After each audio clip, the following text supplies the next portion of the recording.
Vamos a darle la cordial bienvenida a nuestro segundo invitado, el doctor Maximiliano Donoso, ex subsecretario de Gobierno, y con él vamos a hablar de varios temas. Vamos a hacer un análisis de la coyuntura política y el tema de seguridad, que es lo que está en este momento hablando todo el mundo en nuestro país, después de tantos atentados que están dándose cada semana, no solamente durante este fin de semana, sino todos los fines de semana, todas las semanas, durante las 24 horas hay atentados en este país. Ya estamos volviendo, como quien dice, a la época de la Colombia de los años 80 y 90, esa manera de cómo las bandas también allá del crimen organizado, pues hacían los cochebombas. Ahora eso está ocurriendo acá en nuestro país.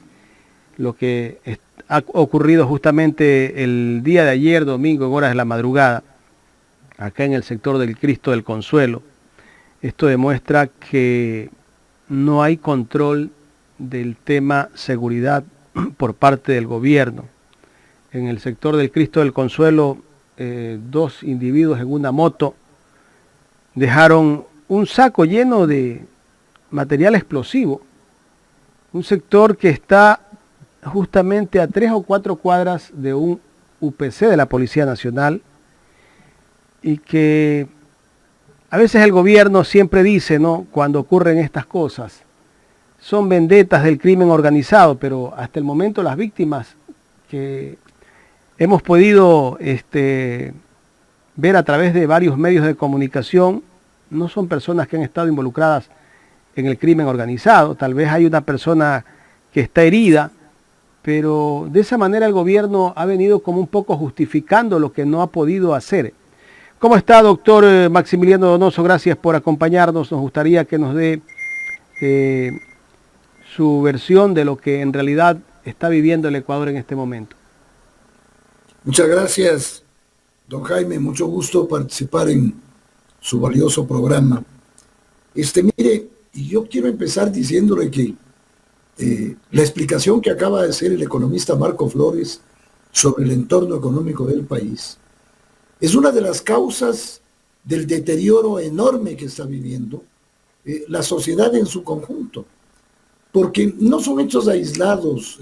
Hay que comprender que la sociedad tiene una dinámica, una actividad transversal, y la economía juega un rol fundamental, Jaime. El darse cuenta que desde el año 2018, como bien anotaba el economista Flores, con el ingreso del inefable ministro de Finanzas Martínez, que en plena pandemia lo que hizo es adelantar el pago de la deuda, lo que está propiciando el gobierno actual, continuando la política del presidente Moreno, es una economía restrictiva, como lo ha explicado con toda propiedad el economista Flores, una absoluta reducción en la inversión pública. Fíjese usted esa cifra que da de lo que sería la inversión pública de 44 millones, que equivale a un error estadístico. Es decir, esto lo que nos trae es a un proceso de deterioro de la economía, a un empobrecimiento global de la sociedad, y esta situación, súmese usted el desempleo, la crisis sanitaria, la pobreza, que ha tenido un crecimiento de un 28% en el último año. Resulta que ese es un perfecto caldo de cultivo para que la delincuencia se incremente de manera descomunal. Yo le he mencionado en alguna ocasión anterior que en el año 17 el índice de asesinatos en el Ecuador era de 5.9 por cada 100.000 habitantes, que en la actualidad, estamos hablando ya de agosto, que este corte debe haber sido en junio del año 2022, el índice es de 14.9 asesinatos por cada 100.000 habitantes. Pero eso no es lo único. Fíjese usted que acaban de publicar cifras sobre el tema de asesinatos por cada 100.000 habitantes. Y la ciudad que está delante es la ciudad de Esmeraldas, con una tasa de 44.6 asesinatos por cada 100.000 habitantes. una cifra que no se ha visto. Y le sigue Guayas con el 26.6 por cada 100.000 habitantes. Yo debo empezar por decirle que total solidaridad con las víctimas, como suelen llamar con ese eufemismo de las víctimas colaterales, en el caso de atentados como el que se acaba de producir ante la madrugada de ayer en el Cristo del Consuelo, donde terminan siendo además los sectores más pobres las víctimas, donde se ensaña la delincuencia transnacional organizada. Yo debo decirle, mi estimado Jaime, que habiendo escuchado el perfil de las cifras de la inversión del Estado en estos comparados trimestres del año 21 con el 22, nos damos perfectamente cuenta de que el único interés que tiene el gobierno es mantener una altísima reserva monetaria internacional, que no le sirve al ecuatoriano común y a la sociedad para nada. Es simplemente un mensaje a los tenedores de los papeles de la deuda de que el Ecuador está en capacidad de pagar el servicio de la deuda. Y mientras tanto, tenemos una crisis en salud que es insoportable. Usted le consultaba al economista Flores respecto de los 1.200 millones de dólares que ofreció entregar hace meses el presidente a la Policía Nacional, y eso no se ha producido, ahí tengo que retrotraerme también a lo que yo sostengo, que ya puede sonar cansino, que es la crisis de institucionalidad. El presidente Moreno desmontó toda la estructura que tenía relación con la seguridad pública y del Estado. Desmontaron el Ministerio de Coordinación de Seguridad, desmontaron el Ministerio de Justicia. El Ministerio de Coordinación de Seguridad estuvo concebido para articular de manera coordinada la acción de las Fuerzas Armadas y de la Policía Nacional. El Ministerio de Justicia tenía a su cargo, más allá de muchas actividades, el mantenimiento del sistema penitenciario. Eso fue desmontado, Jaime. ¿Cuál fue el objetivo de desmontar el Ministerio Coordinador de la Política de Seguridad, el Ministerio de Justicia? ¿Cuál fue el propósito? La famosa obsesión de desmontar el Estado obeso, que es una obsesión que tienen los neoliberales. Todo es el Estado obeso, lo cual es un absurdo.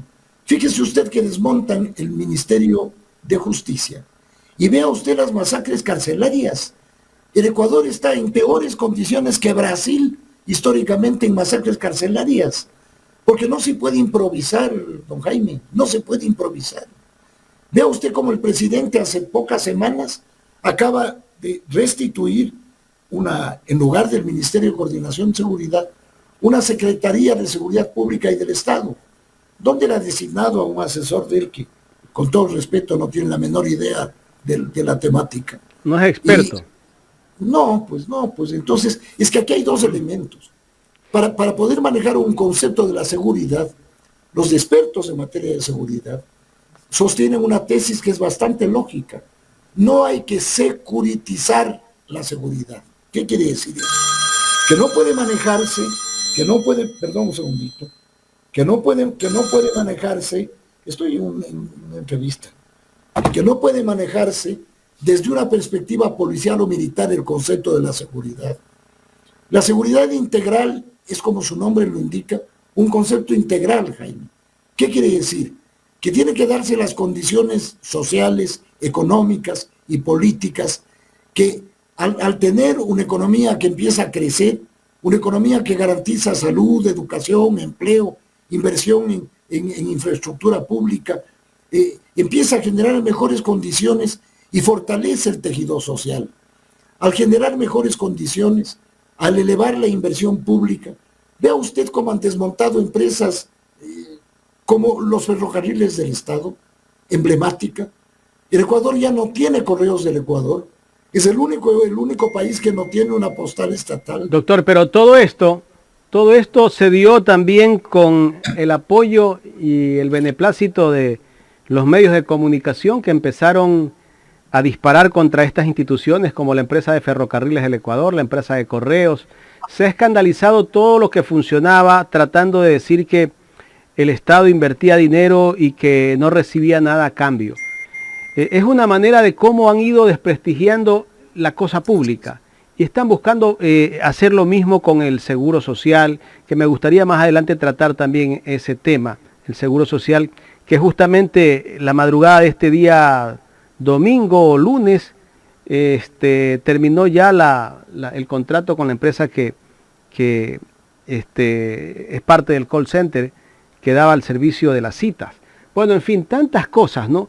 Pero toda esta gente que crea el relato de la austeridad pública, los mismos periodistas, colegas periodistas de los tradicionales medios, hablan de bajar los sueldos y todo.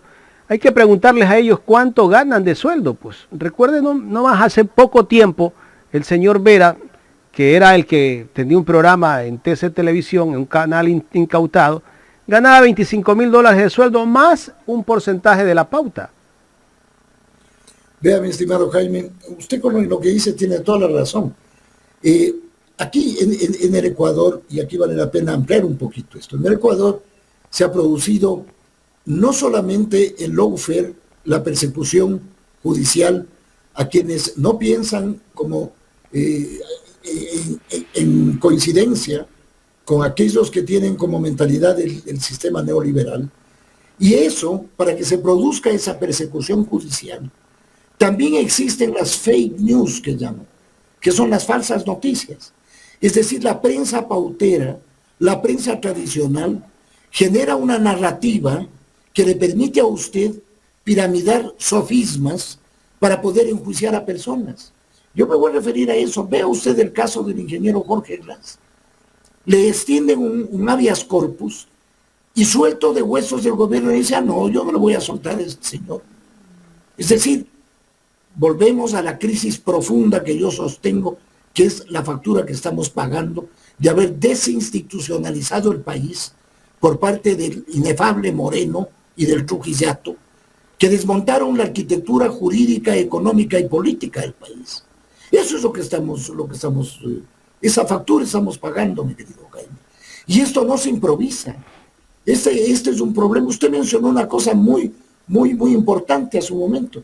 Y es verdad, hemos vuelto a los años 80 de Medellín. Hemos vuelto a la tragedia de una sociedad que prácticamente parecía que no tenía una salida. No obstante la tuvo.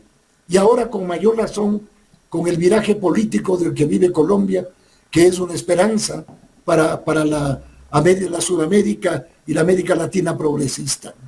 Entonces, esta política del Estado mínimo, de reducir al mínimo la inversión pública, de no generar mantenimiento en las obras de infraestructura, es lo que usted anota con acierto. Es generar una lógica de desprestigio de lo público, una lógica de generar dudas en la población. La población no tiene necesariamente la capacidad analítica de entrar en el detalle, porque la población está buscando cómo para la olla todos los días, cómo sobrevive, mi estimado Jaime. Entonces, frente a eso, se abusa y se insiste vendiendo esta narrativa de un Estado obeso, de un Estado inútil, desprestigiar el Estado. Vea usted la campaña que llevan en marcha ahorita respecto al seguro social. ¿Por qué? Porque ahí está el ahorro interno del país, pues. Porque ese es el botín y esa joya de la corona, que quieren privatizarla. Vea usted lo que está pasando. ¿Cómo es posible escuchar una noticia de que la CNT está a punto de quebrar? ¿Cómo así, pues, mi estimado Jaime? Porque, por supuesto, no le dan recursos de todo orden, no le permiten crecer, les empiezan a reducir sus capacidades. ¿Para qué? Para que sea la competencia transnacional la que se fortalezca en el mercado. Eso pasó con Correos del Ecuador. El Ecuador no tiene una empresa postal nacional. Doctor, y benefició a courier internacionales. Perdón que le interrumpa, la CNT para el gobierno está a punto de quebrar, pero sí le han aprobado un presupuesto de $10 millones para pauta. Ah, vea usted, ahí se confirma, mi querido Jaime, lo que está pasando. El interés es ese, es de sembrar una lógica de desprestigio. Y hay que tener contento a los medios, ¿no? Ya vaya, porque son sus socios estratégicos, pues. Si no, ¿cómo lleva a cabo usted su política de desmantelamiento del Estado, de destruir los servicios públicos, para que llegue un momento en que la gente diga, sí, pues esto no sirve para nada, mejor que privaticen, ¿no? A eso apuntan. Esa es una historia. El famoso escritor y el famoso filósofo contemporáneo y pensador Noam Chomsky advierte con claridad eso. Él dice, el neoliberalismo lo que hace es desprestigiar el concepto del Estado, insistir y martillar en la inutilidad de un Estado obeso, en un Estado que consume, que no aporta, que no genera. ¿Para qué? Para que la gente llegue a la reflexión de no, pues esto hay que privatizar, no es eficiente. Vea usted todas las expresiones que tuvo el economista Flores, una crítica absolutamente técnica al manejo de la economía. Esa es la factura que estamos pagando, porque no es un tema aislado, no es un tema aislado. Entonces, escuchar que hay que cerrar filas para la lucha contra el crimen organizado, es obvio que hay que hacerlo, pues. Pero lo primero que hay que hacer es generar condiciones de vida favorables para las grandes mayorías, para un país en que la mayoría de la población se muere de hambre, vive en condiciones absolutamente extremas de pobreza, de exclusión, de desempleo. Y eso, ¿cuál es la válvula de escape sobre eso? La violencia, lamentablemente. Entonces, aquí se requiere hacer un reenfoque absoluto, más allá del cinismo con el que manejan las cosas. Vea usted dos hechos que me parece relevantes. El tema de evitar o de intentar evitar que el asesor, digamos que el primero de la terna para superintendente de bancos, este señor Raúl González, sea posesionado. Y escuchar a un asesor del presidente de la República que suelto de huesos, lo llamó a amenazar. O sea, eso es una intromisión grosera en la acción del Consejo de Control Social y Participación. Doctor, y la justicia no ha hecho casi que nada con este caso, ¿no? Este es un tráfico Exacto. de influencia directo. Pero absoluto, miran para otro lado. La Asamblea lo posesiona y la decisión que toman anoche es rodear la superintendencia de bancos con la policía para evitar que entre quien fue posesionado por el primer poder del Estado, la Asamblea Nacional. Vea usted. Por otra parte, para que vayamos viendo el nivel de deterioro institucional, la inefable expresidenta de la Asamblea, Guadalupe Llori, no ha encontrado mejor cosa que clavarles un juicio a los 83 asambleístas que votaron por su destitución. ¿Qué es esto, pues, Jaime? ¿En qué estamos? Esa señora que judicializó al primer poder del Estado, pero sin el menor ambaje, sin la menor decencia, sin la Pero más, no lo hace no lo hace sola, lo hace con el respaldo de alguien. Evidentemente no, pues ese es parte de los peones que sirven a la causa mayor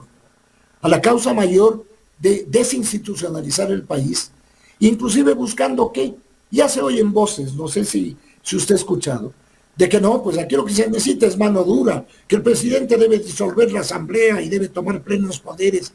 Hay un fulano en un programa de televisión de uno de los canales comprometidos con los intereses neoliberales, que sostuvo ayer suelto de huesos eso, ¿no? Entonces, ¿en qué quedamos, pues? O sea, son demócratas cuando la democracia les conviene, ¿no?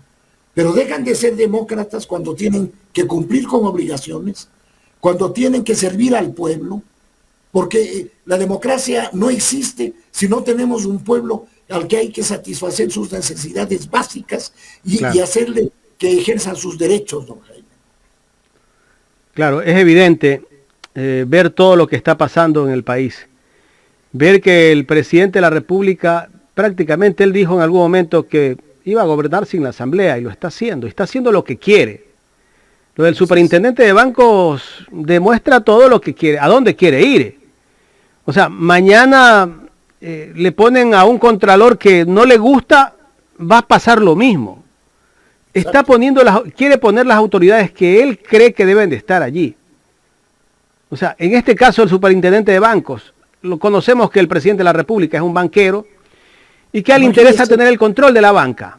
Directamente él está demostrando que le interesa tener el control de la banca. Pero don Jaime se da cuenta lo que significa eso. es el más desembosado abuso. ¿Para qué? Para proteger los intereses particulares frente al interés nacional, ¿no? Esto no hemos visto, perdónenme, esto es inédito en el Ecuador. Igual cosa hicieron con el señor Ulloa, presidente del Consejo de Participación y Control Social. A quien, acuérdese, le posesionaron con la policía, pues, mi estimado Jaime. Lo que pasa es que el otro día le escuché a usted de uno de sus interesantes programas decir una cosa que es cierta. Son tan malas las noticias y tantas que una le tapa a la siguiente, pues. Entonces, un gran escándalo es tapado al día siguiente por otro escándalo. Y así seguimos avanzando. Y se sigue yendo al baúl del olvido. Doctor, todo este tipo de informaciones. Y yo estoy casi seguro que entre hoy y mañana están preparando otra noticia, otro escándalo, pero esto lo hacen con los medios. Seguramente van a sacar otro escándalo en contra del correísmo. Eso es más que seguro. Cuando ocurre algo es porque quieren tapar algo que ellos no están haciendo con un escándalo. Como los escándalos que hemos visto, el caso de los secretarios ad honorem que tiene el presidente de la República, los asesores, los famosos que están vendiendo los cargos públicos en 3 millones de dólares en las aduanas y que nadie dice nada y que el presidente tiene un silencio sepulcral, no habla de ese tema. Es prácticamente como que él está totalmente alejado del tema cuando salen casos de corrupción dentro de su gobierno.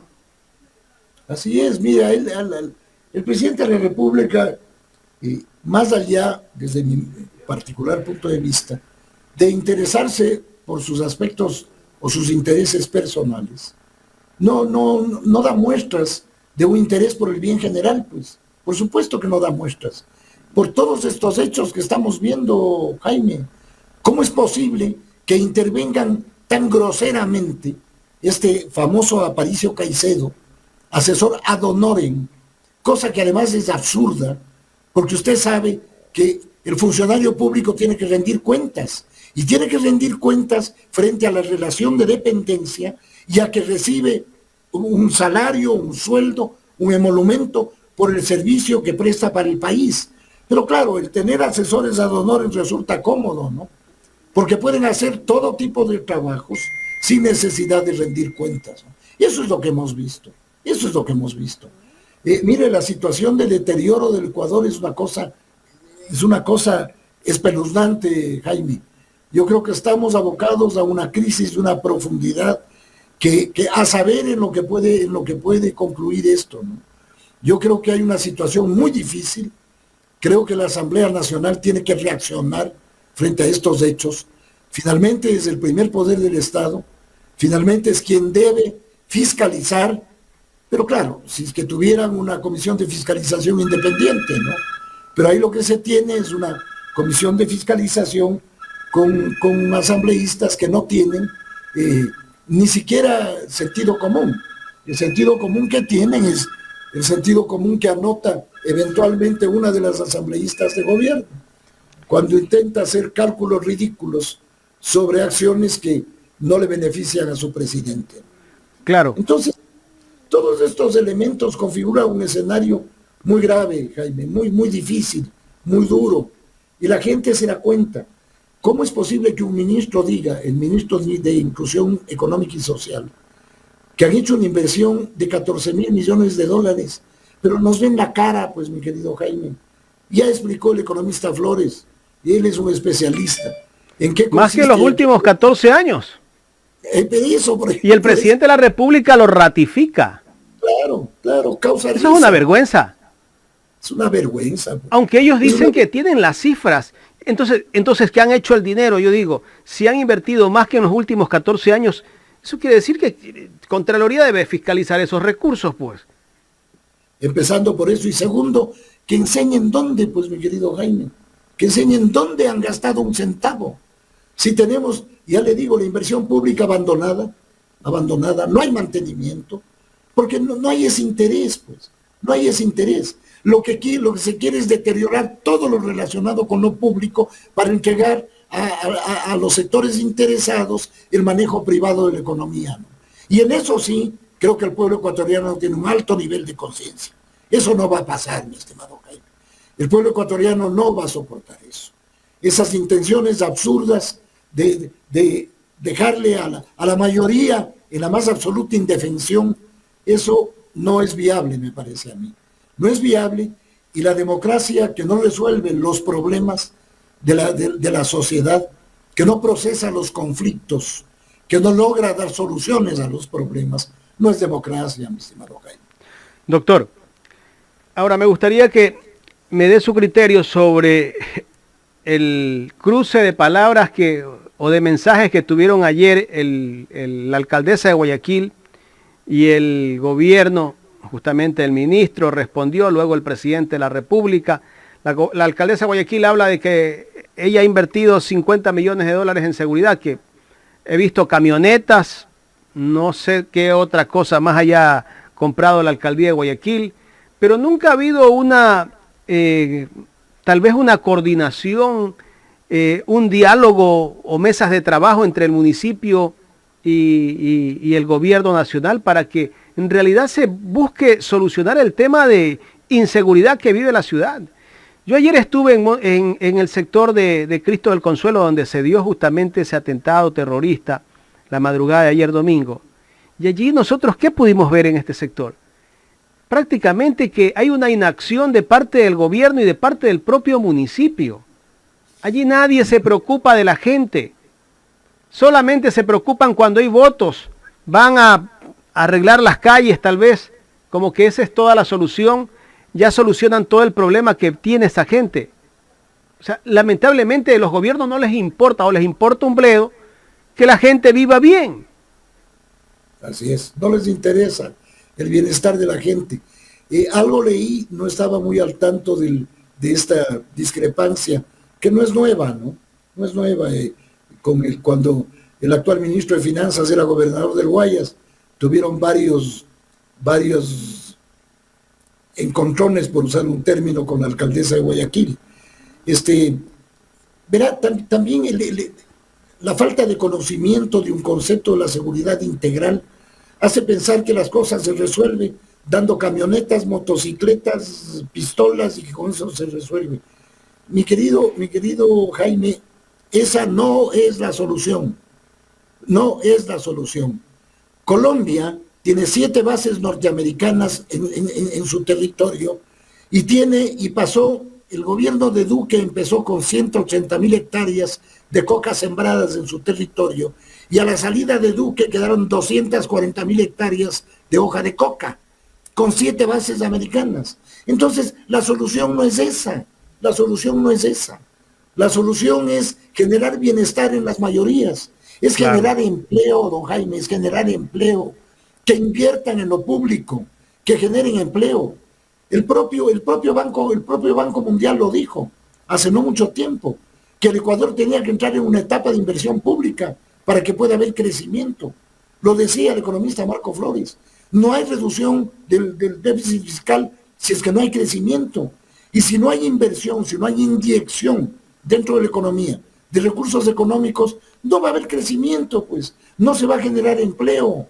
No se va a lograr que la economía empiece a salir, empiece a crecer adecuadamente, porque es además ser el único camino para encontrar paz social en el país.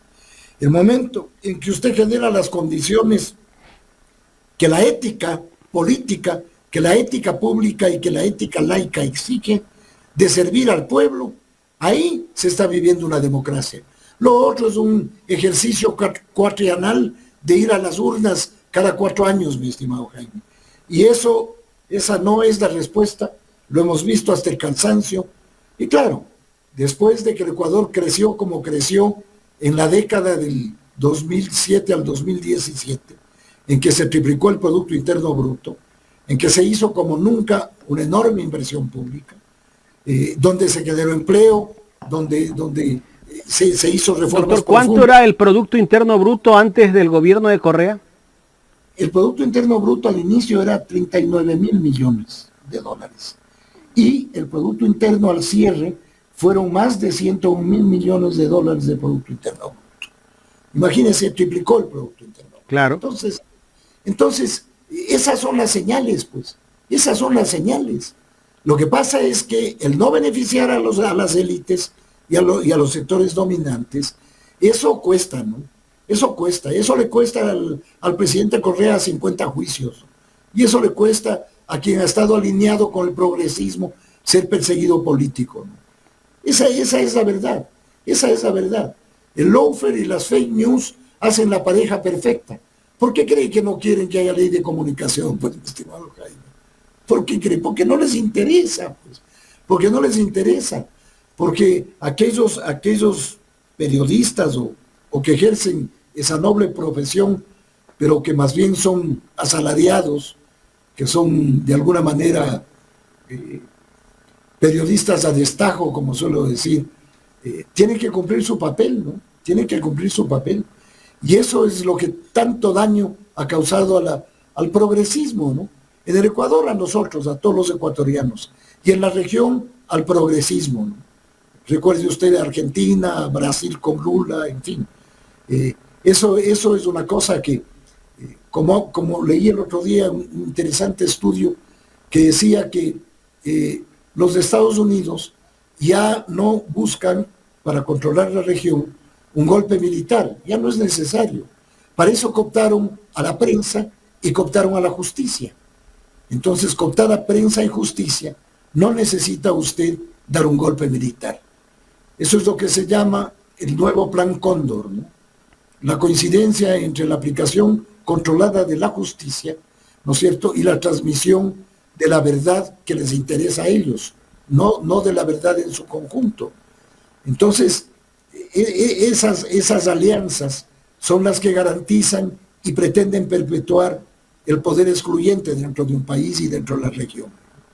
Doctor, ya en la recta final de esta entrevista no me puedo despedir de usted sin preguntarle cuál es su criterio sobre el nuevo gobierno de Colombia y justamente la posesión que se dio la semana pasada del nuevo gobierno de Gustavo Petro.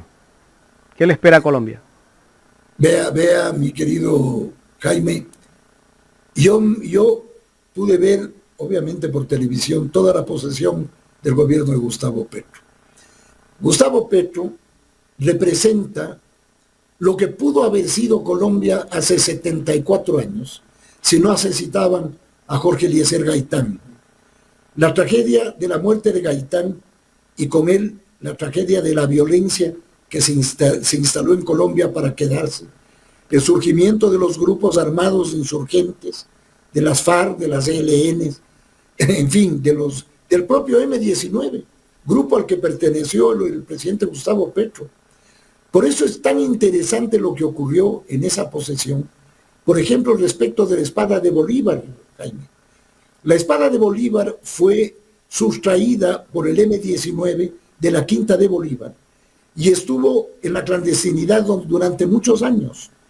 Esa espada había estado finalmente en Cuba y quien se la trajo de vuelta a Colombia fue el famoso exdiputado y que quien condujo la reforma constitucional, el famoso Navarro Wolf, que la trajo cuando firmaron la paz con el presidente Belisario Betancur. Por eso es que Gustavo Petro, que quiso y pidió la presencia de la espada de Bolívar, por ese enorme simbolismo, ¿no?, de liberación que significaba, y que el pequeño del presidente saliente pues no aceptó entregarla, y cuando él asumió, antes de, ya en calidad de presidente electo, les pidió a las fuerzas militares que traigan la espada de Bolívar. Ese fue un acto que quienes conocemos algo de la historia retrospectiva de Colombia, sabíamos el nivel de lo que eso significaba, ¿no? El que le haya puesto la banda a la hija de Carlos Pizarro, un líder asesinado, fue otro hecho simbólico enorme.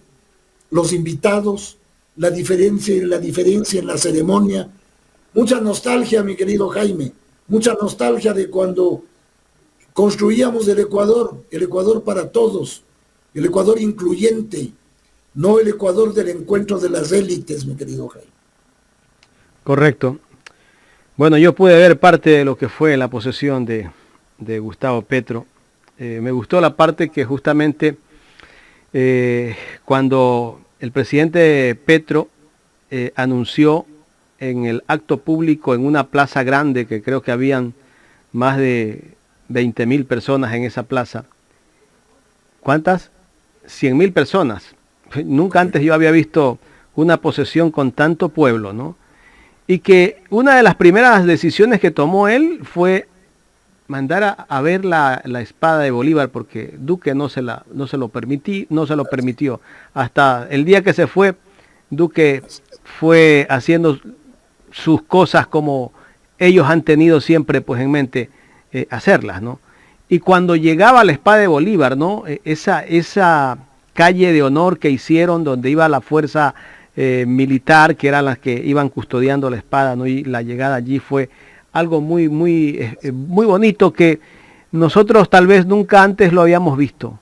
Esto nos llenó a todos de nostalgia, de que la espada de Bolívar pues haya entrado en una calle de honor y que la haya recibido un presidente como Gustavo Petro, y que dijo que esa espada solo se envaine cuando se termine la injusticia social en su pueblo.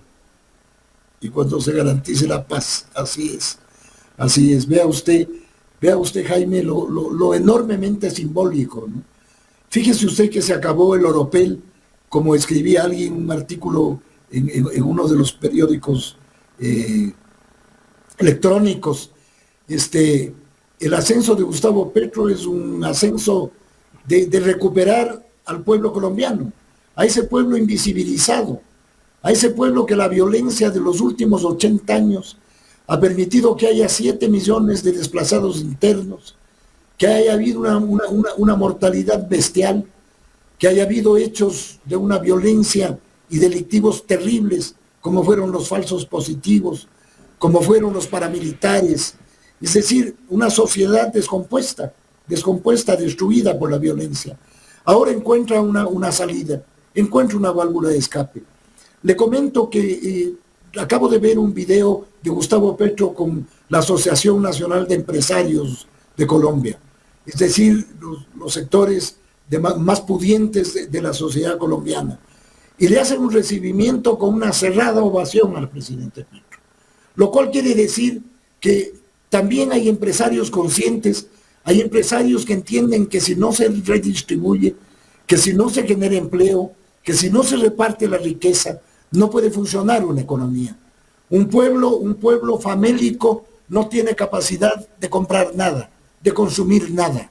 Entonces, esto es un círculo virtuoso, ¿no es cierto? El redistribuir, el cobrar impuestos, el generar inversión pública, el incluir a los afros colombianos, por ejemplo. 8 millones de afros colombianos totalmente excluidos de la historia de Colombia de los últimos 80 años. La vicepresidenta Márquez, una afrodescendiente, madre soltera, formada, estudiada, es un ejemplo de que sí hay la posibilidad de una democracia auténtica, ¿no? De una democracia donde el pueblo participe, el pueblo sea el actor y el beneficiario del bienestar, como debe ser la justicia social, la ética y la responsabilidad política. Claro, usted dijo algo muy importante. Si la sociedad tiene oportunidades de tener sus recursos, ¿no? Es importante destacar esto. La persona que tiene un trabajo, que tiene recursos, consume y se reactiva la economía. Lo que muchos tal vez piensan que es lo malo, ¿no? Y nosotros, si lo analizamos de una manera con cabeza fría, vamos a darnos cuenta de que esa gente va a reactivar más la economía, la gente que tiene más oportunidades. Esa es la gente que reactiva, el trabajador, porque ese dinero no sale. Hay algunos empresarios que exportan la mercadería, pero al final ese dinero no entra al Ecuador, se va a paraísos fiscales. El ecuatoriano que está aquí, en el caso de nuestro país, es el que reactiva la economía. En Colombia lo mismo. Así es el que consume la producción interna, pues a la que se refería el economista Flores con acierto. Si no se reactiva el consumo, lo que pasa es que, mira, el neoliberalismo no concibe a los ciudadanos. El neoliberalismo califica a los consumidores exclusivamente. ¿Y esto en qué sentido? en el sentido de la acumulación, pues. Ese es el problema. Si usted redistribuye, si genera empleo, esa masa que recibe y que tiene capacidad de compra, consume los productos nacionales, pues mi querido Jaime, porque las élites compran en Miami, en París o en donde sea, pero no en el mercado interno, pues. Eso es lo que hay que pensar, pues. A eso es a lo que hay que enfocar los esfuerzos. No tener 10.000 millones en la Reserva Monetaria Internacional para que los acreedores estén contentos y tener una inversión pública como se mencionó antes, de 44 millones de dólares por parte del Estado, lo cual es una tomadura de pelo. Es una tomadura de pelo. Yo no veo que esto tenga mucho futuro, mi estimado Jaime. Aquí es necesario que haya un fuerte viraje de timón, donde haya más conciencia, donde además las otras funciones del Estado ejerzan sus facultades legales, que se fiscalice, que se insista y que se pida cuentas a quien debe rendir cuentas, porque ellos son mandatarios, nosotros somos los mandantes, a nosotros tienen que rendirnos cuentas, no a ningún organismo internacional, ni congraciarse con otros entes que no sean nuestro propio pueblo, el propio pueblo ecuatoriano. Doctor, quiero agradecerle por haber aceptado dialogar con nosotros en este programa. Ojalá podamos conversar más adelante de otros temas de interés general. Le agradezco mucho, Jaime. Siempre es un gusto compartir con usted. Un buen día. Muchas gracias. Gracias al doctor Maximiliano Donoso, ex subsecretario de Gobierno. Aquí en el programa Los Especialistas hemos hablado de varios temas, de lo que ocurre en el país, incluso de lo que está pasando en Colombia con el nuevo presidente Gustavo Petro.